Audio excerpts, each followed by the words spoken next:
नमस्कार मैत्रिणींनो, आज आहे मार्गशीर्ष महिन्यातला पहिला गुरुवार। मी तुम्हाला या व्रताबद्दल थोडक्यात माहिती सांगणार आहे। प्रथम मी माझे नाव सांगते। मी आहे सौ कीर्ती योगेश ठाकूर। हे व्रत कसे करावे याचे काही नियम आहेत। हे नियम मी तुम्हाला प्रथम सांगते। हे व्रत समाधान, शांती, ऐश्वर्य मिळावे तसेच श्री महालक्ष्मीची आपल्यावर सदैव कृपा राहावी म्हणून करायचे आहे। व्रत करणाऱ्याने लवकर उठून स्नान करावे व शरीराने आणि मनाने निर्मळ होऊन पूजाविधी करावा। कोणत्याही महिन्यातल्या शुक्ल पक्षातील पहिल्या गुरुवारी या व्रताची सुरुवात करता येईल। दर गुरुवारी श्री महालक्ष्मी व्रत करून देवीची यथासांग पूजा करावी। अशा प्रकारे 8 गुरुवार पण हे व्रत करता येते। या वर्षी मार्गशीर्ष महिन्यात 5 गुरुवार आहे।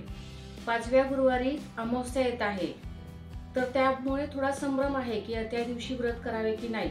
तर त्या दिवशी व्रत केलेले चालणार आहे, तो गुरुवार सुद्धा धरला जाणार आहे।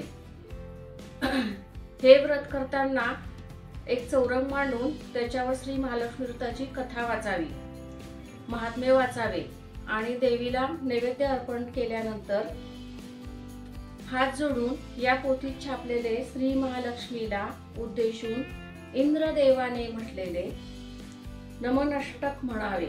अष्टक म्हणण्यापूर्वी आपल्या मनात जी काही इच्छा असेल ती देवीला सांगून ती फलद्रूप व्हावी म्हणून देवीला मनोभावे विनंती करावी। मग निरांजन ओवाळून आरती करावी। रात्री श्री महालक्ष्मीची पुन्हा पूजा करावी। एखाद्या गोड पदार्थाचा महानैवेद्य दाखवावा। गाईला देण्यासाठी एका पानास गोग्रास काढून तो घास गाईला घालावा। नंतर कुटुंबातील सर्वांनी भोजन करावे।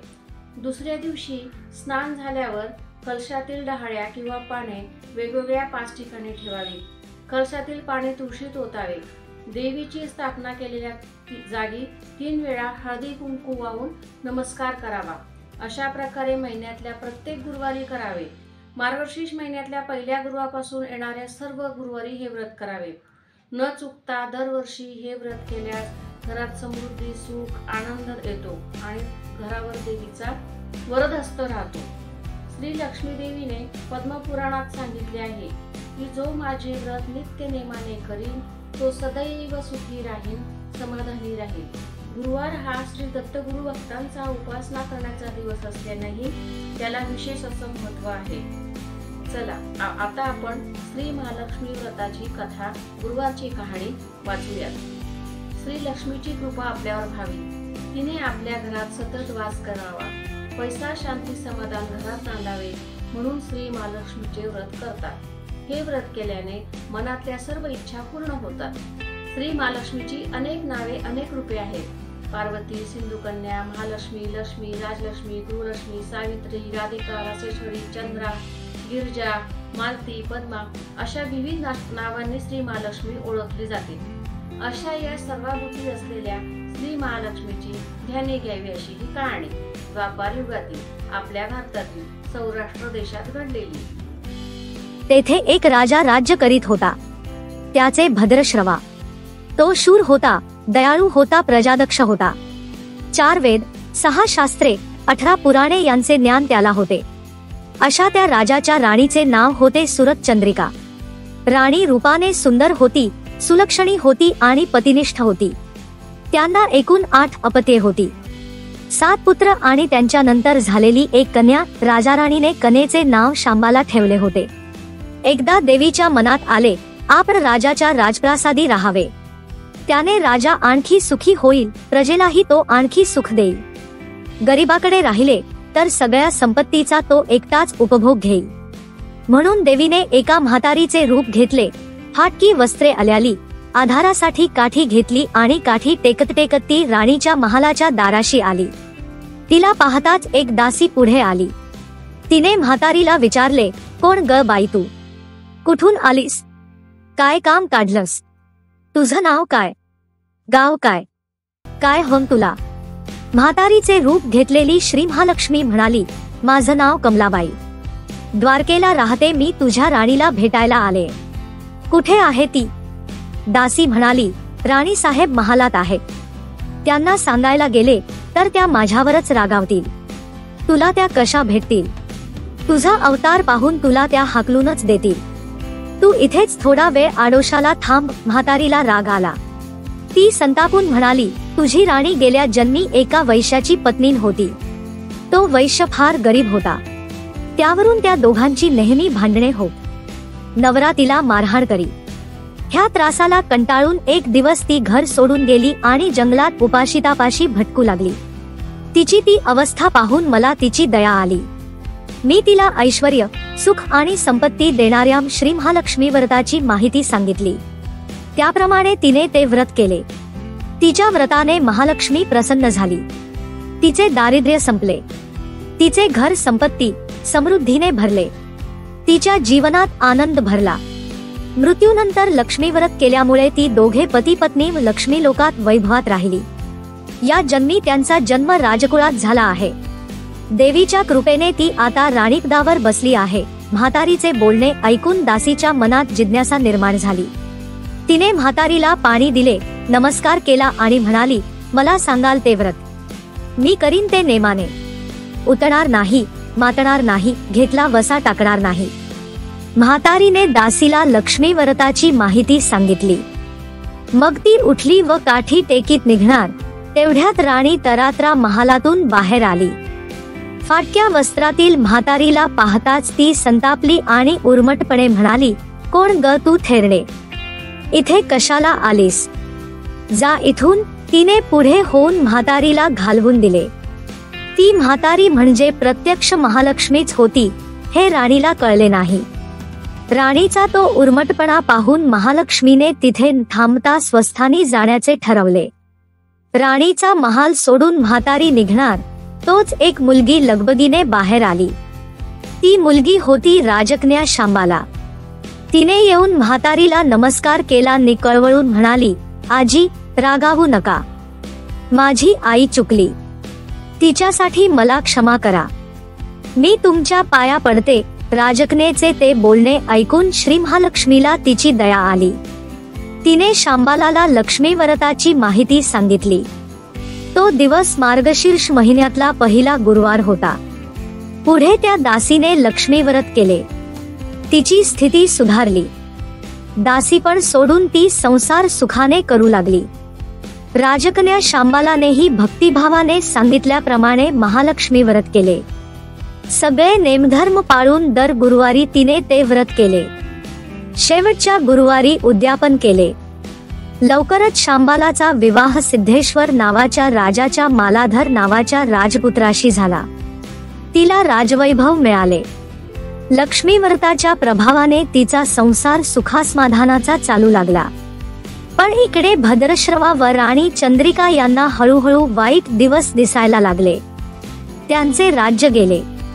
त्यांचे सगळे वैभव ऐश्वर्य लयाला गेले. चंद्रिका राणी होती ती स्थिती आता बदलली. अन्न पाण्यालाही ती महाग झाली. भद्रश्रवाला फार वाईट वाटे, पण तो तरी काय करणार. एक एक दिवस चिंतेने उगवत होता तसाच मावळत होता. एक दिवस भद्रश्रवाला वाटले मुलीकडे जावे, तिला पाहावे आणि 4-8 दिवस तिच्याकडे राहावे. त्याप्रमाणे तो जावयाच्या राज्यात आला. चालून चालून तो खूप दमला होता, म्हणून थोडा वेळ विश्रांती घेण्यासाठी तो एका नदीच्या काठी बसला. राणीची दासी नदीवर येत होती. तिने भद्रश्रवाला ओळखले.